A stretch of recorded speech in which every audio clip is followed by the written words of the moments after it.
Welcome to the latest episode of Five on the Floor on the Five Reasons Sports Network. Thanks for joining us on your favorite podcast app. On Apple, recommend Apple Podcasts. On Android, recommend Spotify. Also, check out the Five Reasons YouTube channel for content around the sports spectrum, including daily Miami Dolphins reports. You can also check out Off the Floor. That's our Discord server. That's $2.99 per month. Link is right here in the description. Bypass the Apple upcharge.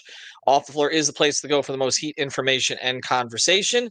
Again, 10 different channels, stage shows, more. Lots going on there, even during this dead spot. So check it out. It's Off the Floor. Also, Prize Picks, use the code 5, FIVE. You put down your 5, you get your 50. Legal in the state of Florida. Prize Picks, the official fantasy sponsor of the Five Reasons Sports Network, Daily Fantasy Simplified. And again, like I said, legal in the state of Florida, and they're giving you $50. So sign up, use our code FIVE. And now, today's episode. Mercy, luxurious, Heat Nation, yeah, Mercy and Lago, down to Biscayne, yeah, five on the floor, ride for my dogs, where here's the thing, you can check the score, hustle hard, couple scars, wearing bubble frauds, down to Biscayne. Kept the flow playing, got it all banned. Y'all seen the block, stop with one hand. And Pat we trust, it's about have the guts. We're here to bring the heat, y'all can hang it up. Welcome to Five on the Floor, a daily insider show on the Miami Heat and the NBA, featuring Ethan Skolnick, Greg Sylvander, Alex Toledo, Brady Hawk, and others from the Five Reasons Sports Network. Also, make sure to subscribe to Off the Floor for the most heat anywhere.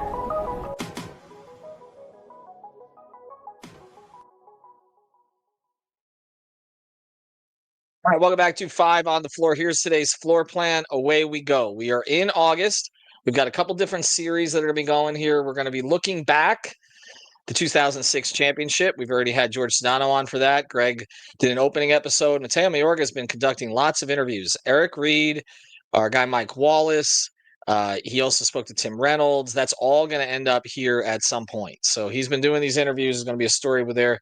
Also planning on getting some others who played for the team if we can, and maybe even who coached it. So working on all of that as we go forward. But we also need to look at the present and the future. And for the present and the future, I'm going to bring on our various co-hosts. Not just those that you see here all the time, like Brady, Alex. Alex is here today, Tropical Blanket. You can follow him there. And Greg, but also others in the Five Reasons Sports Network who may have different opinions. And I'm asking one question so that Alex could not say it was a tough question. I asked him prior to the episode starting, what is your state of the Heat? And I need one word, uno, not 12, not 100, not 3,000. I need one word, then you can play off of that. What is your state of the Heat? What is your view of the state of the Heat at this very moment? I have not coached this. I want to get everybody else's opinions. I'm going to speak less on these episodes after I get through the open than I have ever spoken before. Alex, what is your state of the Heat?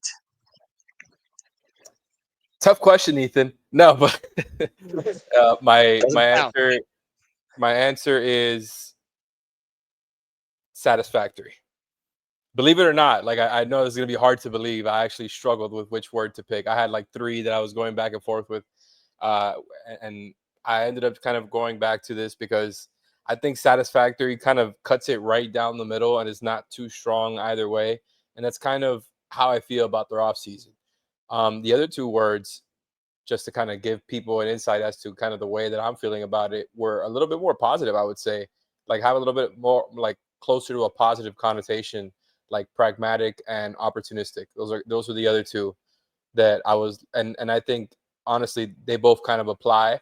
But I do think satisfactory hits it right on the head because I think it's like, okay, Heat fans come out of this and they're like, okay, good off season, not great, not like an amazing off season, but with how like divided Heat fans can be about just about anything, right? Like I think there's a lot of different like scenarios where the Heat come out this off season and fans are just like universally just disappointed or underwhelmed or whatever, like whatever negative word you want to throw in there. And I don't think that's the case here. I think satisfactory hits it because they were opportunistic, they were pragmatic, and when they, when Norman Powell became available and they they snuck in there and got him, just like when Kasparas Jakushonis became available at the 20th pick. Like I do think those words apply here as well, but it's nothing like there's no home run aspect here.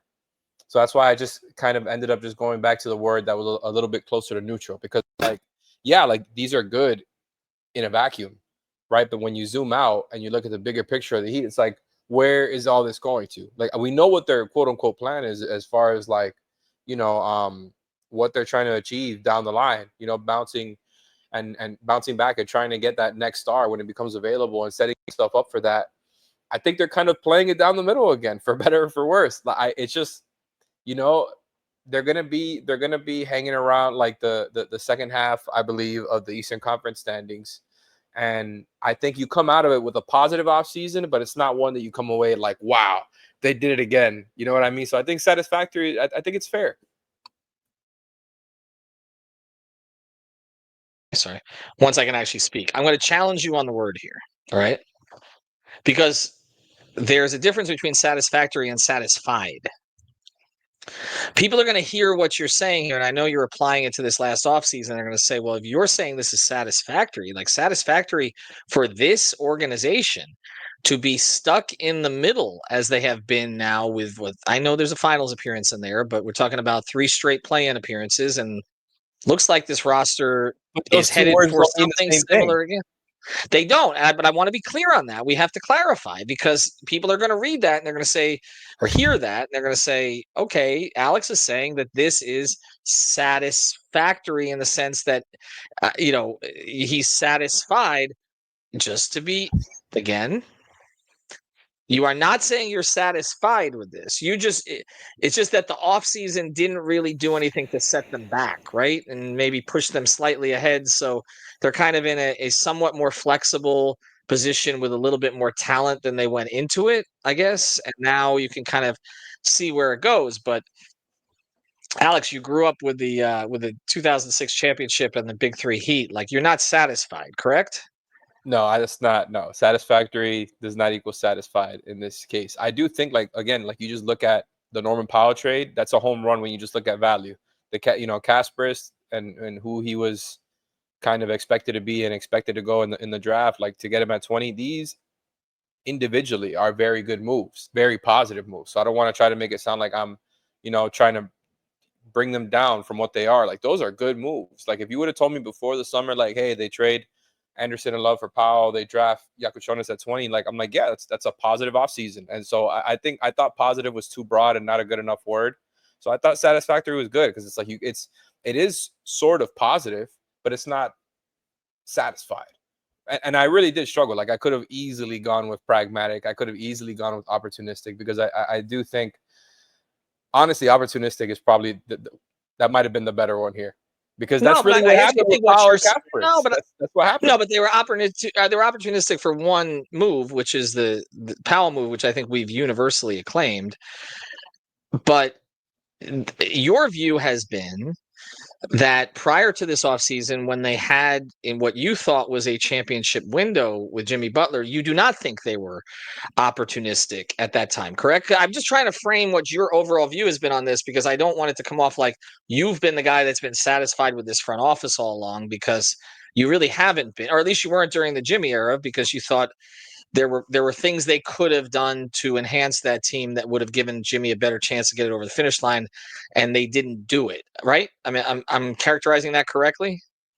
Yeah, I think most of that is pretty fair. Like, I wouldn't necessarily characterize it as like overall negative towards the front office or by any means, but yeah, for sure, I do feel like there was some meat left on the bone when you just talk about like that era, the Jimmy era. Not only the way it ended, which everybody knows like how I feel about that. I feel like I've made that clear a million times on this show, but just throughout the era, like I understand the swings that they tried to make, and I don't fault them for everything that happened. But yeah, like I do think there was other chances at either retaining guys or possibly trading for other guys who weren't on, in that home run caliber category, and that's really kind of where they, I think, struck out, because they went all in, and once the all in plan didn't work, their backup plans were just kind of, leaning in on what they had already. And I don't know, I feel like they get a little bit too close to the sun sometimes when they try to play down the middle, if that's even possible. I don't know if those two things can coexist, but like they're trying too much to play down the middle at times, and I think that's where it gets tricky.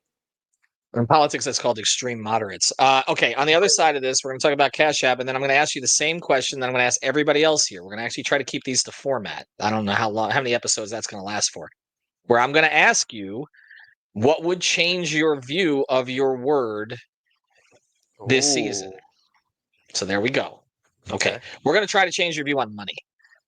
You need to keep it safe. You can't just give it to anybody, and you certainly need to protect it when you're sending money online, right? When it comes to your money, you deserve to feel safe from fraud and in control. That's exactly what you can expect with Cash App. With Cash App, you can spend, save, and live your life knowing your money is right where you left it, with advanced built-in security protections you can count on and help when you need it. Spend with peace of mind today and order a Cash App card in the app or at cash.app/card. Your security deserves to be a priority. Cash App treats it that way. With Security Lock, Cash App requires a successful Face ID or biometric authentication to access your account. It's like your money is protected by your own personal bodyguard, even if you accidentally leave your phone unlocked or someone gains access to it without your knowledge. So again, go to Cash App. This is exactly what you want the card, but for a limited time only, new Cash App customers can use our exclusive code to earn some additional cash as well. For real. Just download Cash App, use our exclusive referral code on the floor. That's on the floor.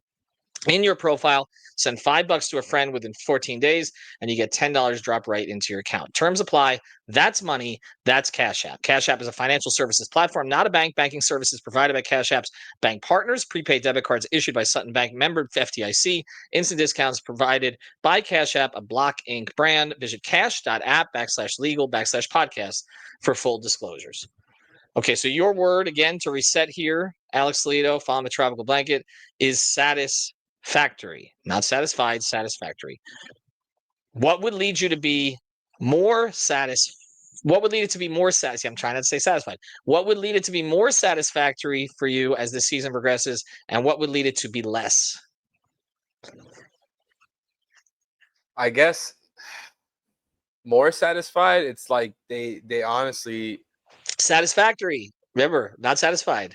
But it's okay, but more satisfactory. This is starting to get tricky. What would lead it to be more? I don't want those words to get conflated for you because you're going to get raked across the coals for that. Well, I'm saying I'm trying to give you the word satisfactory. What would make this? What would make you feel that this was a more satisfactory course or direction or season or feeling than you have right now?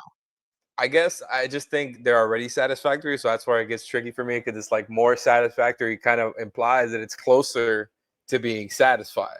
Right, like you're getting closer to that, but not satisfied. I guess just what, like, for them to be like what I said on the last show that we did with you, me, and Brady, is where they go back to being a team where the whole is better than the sum of their parts.